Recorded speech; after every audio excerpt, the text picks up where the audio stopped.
পরশু রাতে একটা বেশ ইন্টারেস্টিং ব্যাপার ঘটছে। আপনারা জানেন জুলাইয়ের 14 তারিখ রাতে একটা সংবাদ সম্মেলন হয় এবং সেখানে শেখ হাসিনাকে একটা প্রশ্ন করা হয়, যেটা জবাবে সে ছাত্রছাত্রীদেরকে রাজাকারের নাতি বলে। স্বাভাবিকভাবেই এরপর ছাত্ররা প্রচণ্ডভাবে রিয়্যাক্ট করে এবং হলগুলোতে, ক্যাম্পাসগুলোতে, বিশেষ করে ঢাকা ইউনিভার্সিটি ক্যাম্পাসে মিছিল হয় এবং সেই মিছিলের মূল স্লোগান ছিল তুমি কে আমি কে রাজাকার রাজাকার। এই স্লোগান এবং মিছিলগুলোর ভিডিও ভাইরাল হয়ে যায় এবং রাতারাতি এটা একটা ন্যাশনাল ইস্যুতে পরিণত হয়। আর এরপর কী হয়েছে এটা আমরা মোটামুটি সবাই জানি। এই সিচুয়েশনটা ক্রমাগত এসকেলেট করতে থাকে। তো এই যে স্লোগানটা, এটা ছিল আসলে একটা টার্নিং পয়েন্ট এবং এটা ছিল এই আন্দোলনের সবচেয়ে জনপ্রিয় স্লোগান। এই আন্দোলনে আরও কিছু স্লোগান ছিল, যেমন একটা স্লোগান ছিল ভুয়া ভুয়া, এটা একটা স্লোগান ছিল। আরেকটা স্লোগান ছিল ছি ছি হাসিনা লজ্জায় বাঁচি না।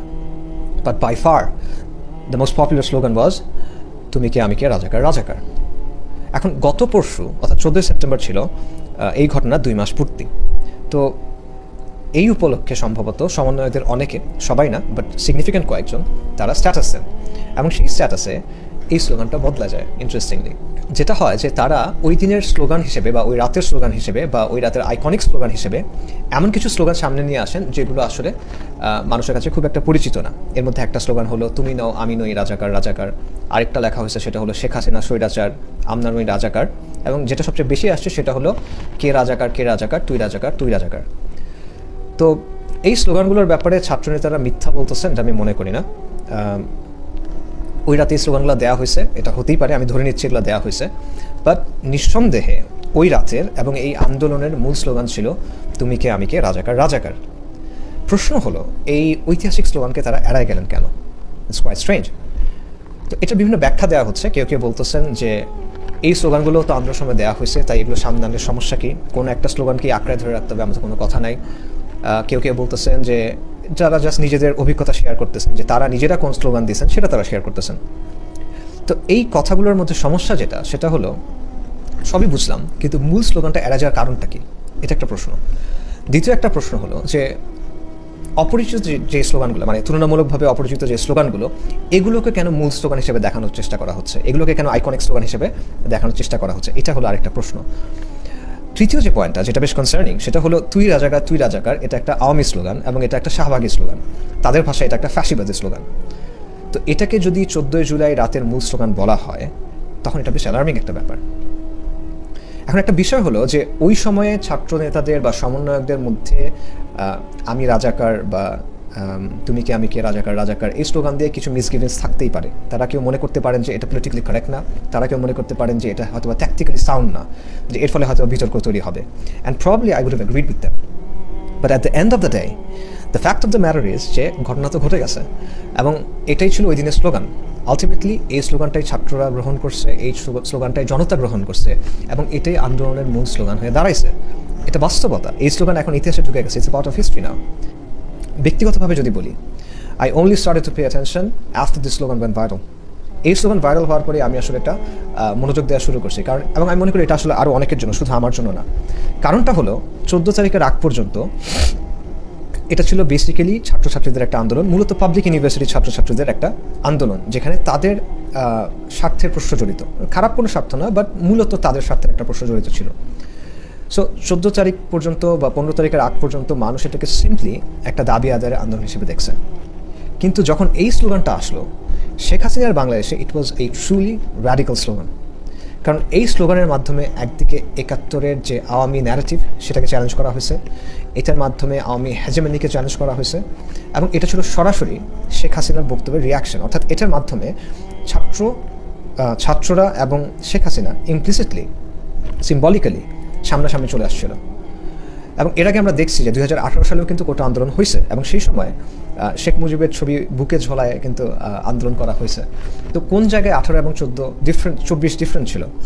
বড় একটা ডিফারেন্স ছিল এটা যে এখানে হাসিনা বন্দনা হয় নাই, এখানে মুজিব বন্দনা হয় নাই এবং শুরু থেকে এখানে আসলে ব্যক্তি হাসিনা, স্বৈরাচারী হাসিনা এই বিষয়গুলো প্রতিবাদের কেন্দ্র হয়ে উঠছিল। কাজেই 71-এর চেতনা না থাকা, 71-এর চেতনার প্রতি, মানে 71-এর আওয়ামী চেতনার প্রতি, মুজিববাদী চেতনার প্রতি, হাসিনার ব্যাপারে, শাহবাগী ন্যারেটিভের বিরুদ্ধে একটা চ্যালেঞ্জ, একটা ডিফায়েন্স এই স্লোগানে ফুটে উঠছিল। সেই সাথে ছাত্রদের এই যে স্বতঃস্ফূর্ত প্রতিবাদ, তাদের এই যে মিছিল, তাদের এই রিয়াকশনারি বা রেবেলিয়াস যে স্পিরিট, এটা ইনফেকশাস ছিল, এটা পুরো সমাজকে নাড়া দিছিল। আর তারপর যা হয়েছে সেটা ইতিহাস। এরপর আন্দোলন ক্রমাগত এসকালেট করছে এবং আলহামদুলিল্লাহ 5ই আগস্ট শেখ হাসিনার পতন হয়েছে। কাজে লাইক ইট অর নট, জুলাইয়ের আন্দোলনে এই স্লোগান একটা ক্রুশাল রোল প্লে করছে এবং এটা ইতিহাসের অবিচ্ছেদ্য অংশ হয়ে গেছে। কাজেই মাত্র 2 মাসের মাথায় যখন এই স্লোগানটাকে ভুলে যাওয়া হয় বা এটাকে অলমোস্ট শাহবাগী একটা স্লোগান দিয়ে রিপ্লেস করার চেষ্টা করা হয়, তখন ব্যাপারটা সিগনিফিক্যান্ট হয়ে দাঁড়ায়। ওই রাতে অন্য অনেক স্লোগান ছিল বা সমন্বয়কদের অনেকে এই স্লোগানটা দেন নাই, তাদের এটার ব্যাপারে আপত্তি ছিল, এটা হতেই পারে, there is nothing wrong with that, এটা কমপ্লিটলি অলরাইট। কিন্তু যখন 14 তারিখ রাতের কথা আসবে, আপনি যখন ইতিহাসের কথা বলবেন, ওই রাতের কথা বলবেন, ওই রাতের স্লোগানের কথা বলবেন, তখন অবশ্যই এই স্লোগানটা আসতে হবে।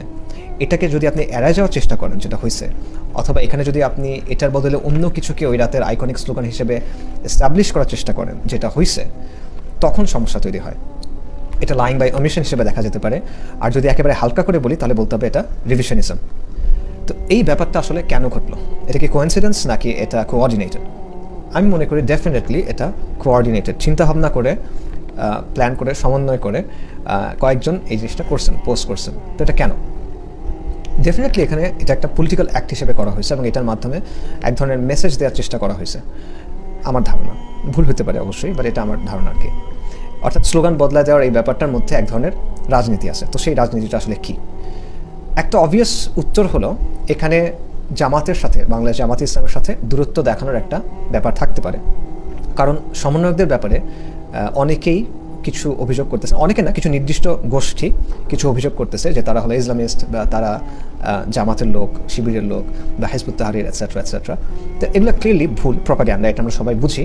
বাট ইন্ডিয়া, আওয়ামী ঘরানা, শাহবাগী ঘরানা, এই ধরনের লোকজন এই কথাগুলো বলতেছে।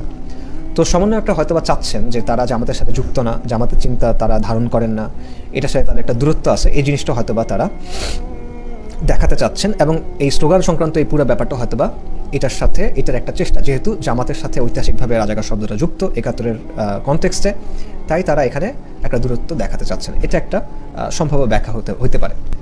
এই ব্যাপারে একজন সমন্বয়ক তার ফেসবুক পোস্টে কিছুটা লিখছেনও, এবং তার বেসিক্যালি তার বক্তব্য হলো যে তিনি এই স্লোগানকে ওন করেন না, তিনি এটাকে প্রবলেমেটিক মনে করেন, এবং তিনি মনে করেন যে হাসিনার পতনের পর এই স্লোগান থাকা উচিত না, এবং এর মাধ্যমে তিনি জামাতকে লেজিটিমেসি দিতে চান না। অর্থাৎ এখানে কনসার্নটা জামাতের লেজিটিমেসি একটা কনসার্ন হতে পারে, এটা একটা দিক। আরেকটা কারণ হতে পারে, সম্ভাব্য কারণ, সেটা হলো যে বাংলাদেশের যে সুশীল প্রগতিশীল এলিট ক্লাসটা আছে, তারা এই স্লোগানটা আসলে ভালোভাবে নেয় নাই, তখনও নেয় নাই, এখনও নেয় নাই, এবং তাদের মধ্যে এই স্লোগানটা নিয়ে একটা অস্বস্তি আছে। কাজেই এই স্লোগানের সাথে দূরত্ব তৈরি করে আপনি হয়তো বা তাদেরকে দেখাতে পারেন যে দেখো, আমরা কিন্তু আসলে ইসলামিস্ট না, আমরা জামাত না, হিজবুত তাহরির এটসেট্রা কিছুই না, এইসব স্লোগানের সাথেও আমরা নাই, আমরা বেসিক্যালি মিলাদ, মাজার, কাওয়ালি এই টাইপের ইসলাম নিয়ে আসি, আমাদের নিয়ে তোমাদের এত কনসার্ন হবার কিছু নেই, আমরা নিরীহ সুফিবাদী ইসলামের মানুষজন, এই টাইপের হয়তো বা একটা আশ্বস্ত করার ব্যাপার এখানে থাকতে পারে। ইন এডিশন, সুশীল সমাজের মতো ভারতকে আশ্বস্ত করার একটা রাজনীতিও হয়তো বা এখানে থাকতে পারে। I am not sure, it might be possible. আচ্ছা, তৃতীয় একটা দিক হলো, এই স্লোগানের রাজনীতির মাধ্যমে আন্দোলনের স্পিরিট এবং ইতিহাসকে নিয়ন্ত্রণ করার একটা চেষ্টা থাকতে পারে। তারা মনে করতে পারেন যে যেহেতু বৈষম্য বিরোধী ছাত্র আন্দোলনের নেতৃত্বে তারা ছিলেন, তাই আন্দোলনের স্পিরিট কী ছিল, আন্দোলনের স্লোগান কী ছিল, সেটা এখন তারা বদলে দিতে পারবেন রেট্রোস্পেক্টিভলি। অর্থাৎ ভবিষ্যৎকে নিয়ন্ত্রণ করার জন্য তারা অতীতকে নিয়ন্ত্রণ করতে পারবেন। আমি নিশ্চিত জানি না, এটা একটা সম্ভাবনা হতে পারে, নাও হতে পারে। কিন্তু যদি হয়ে থাকে তাহলে এই চেষ্টা আসলে সফল হয় নাই, বরং ব্যাপকভাবে ব্যাকফায়ার করছে। ঢাকা ইউনিভার্সিটি সহ বিভিন্ন জায়গায় এই স্লোগানের বিরুদ্ধে মিছিল হয়েছে, এবং অনেক ক্ষেত্রে এই মিছিলের নেতৃত্ব যারা দিচ্ছে তারা নিজেরা এই আন্দোলনের সহ সমন্বয়ক বা এই টাইপের লোক হিসেবে ছিলেন। তো এগুলো থেকে যেটা স্পষ্ট হয় সেটা হলো 1972 সালে শেখ মুজিব আর আওয়ামী লীগ কী করছিল, তারা 71-এর পুরো প্রজেক্টটাকে বা পুরো 71টাকে একটা মুজিববাদী বয়ানের মধ্যে নিয়ে ফেলছিল। সেটা তার বেসিক্যালি তারা 71কে হাইজ্যাক করছিল। তো এই এপিসোডটা প্রুভ করে যে 24-এর ক্ষেত্রে এটা আসলে করা যাবে না এবং এটা করতে দেয়া হবে না, বরং যারাই এটা করতে যাবে তাদের অবস্থান নড়বড় হয়ে যাবে। জুলাই আন্দোলন ছিল একটা ম্যাস আপরাইজিং। 16-17 জুলাইয়ের পর এটা ঢাকা ইউনিভার্সিটি বা পাবলিক ইউনিভার্সিটির কোনো আন্দোলন আর ছিল না। 18-19 তারিখে যদি প্রাইভেট ইউনিভার্সিটির স্টুডেন্টরা রাস্তায় না নামে, স্কুল কলেজের ছাত্ররা রাস্তায় না নামে, তাহলে কিন্তু আন্দোলন শেষ হয়ে যায়। কারফিউয়ের সময় প্রান্তিক এবং ভাসমান যে জনগোষ্ঠী, তারা যদি রাজপথ দখল করে না রাখে, তাহলে কিন্তু আন্দোলন থেমে যায়। যাত্রাবাড়ি, শনির আখড়া, উত্তরা, বসিলার যে রেজিস্ট্যান্স, এটা ছাড়া কিন্তু আন্দোলন সফল হয় না।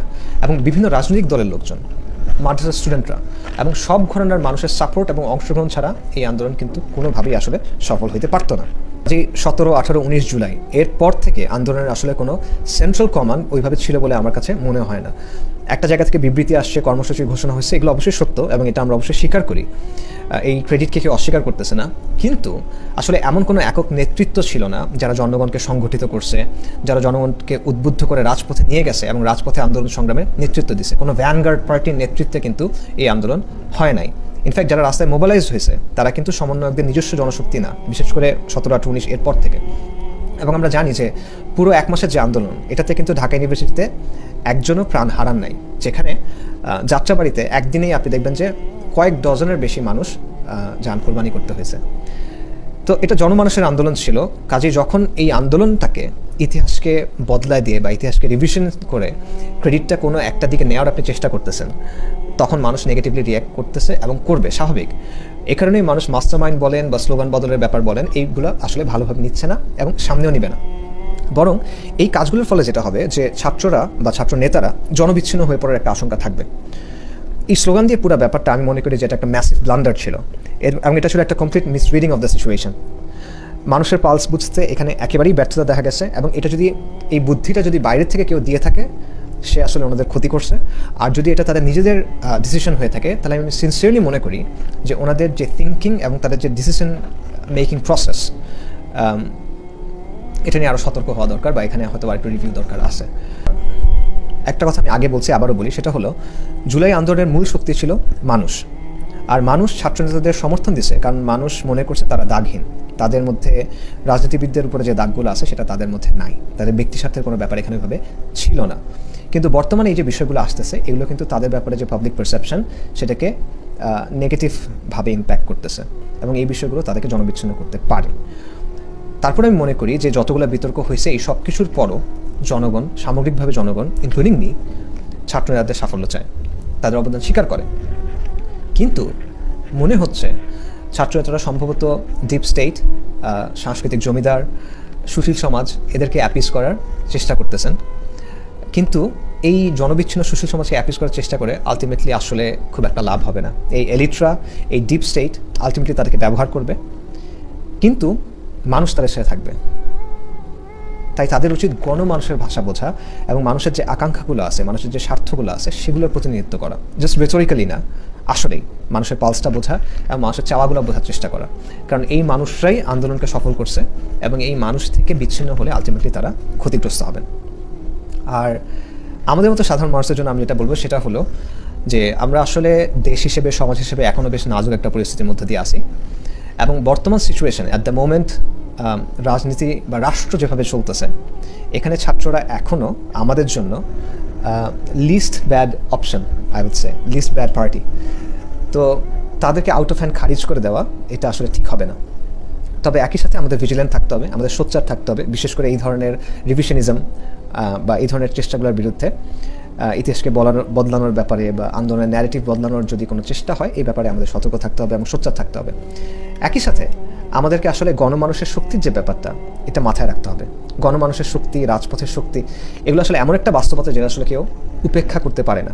কিন্তু আমরা নিজেরা এই শক্তিকে ভুলে যাই এবং আমরা নিজেদের শক্তি সম্পর্কে আসলে বেখবর হয়ে যাই এবং এই শক্তিকে আমরা ভুলে যাই বলেই খুনি হাসিনা 16 বছর ধরে আমাদেরকে এভাবে নির্যাতন করতে পারছিল। তাই গণমানুষ এবং রাজপথের এই শক্তির কথা আমরা যেন মনে রাখি এবং আমরা যেন এটা মাথায় রাখি যে আলটিমেটলি ইনসাফ বলেন, অধিকার বলেন, এগুলো আসলে কেউ প্লেটে সাজায় দেয় না, এগুলো আদায় করে নিতে হয়।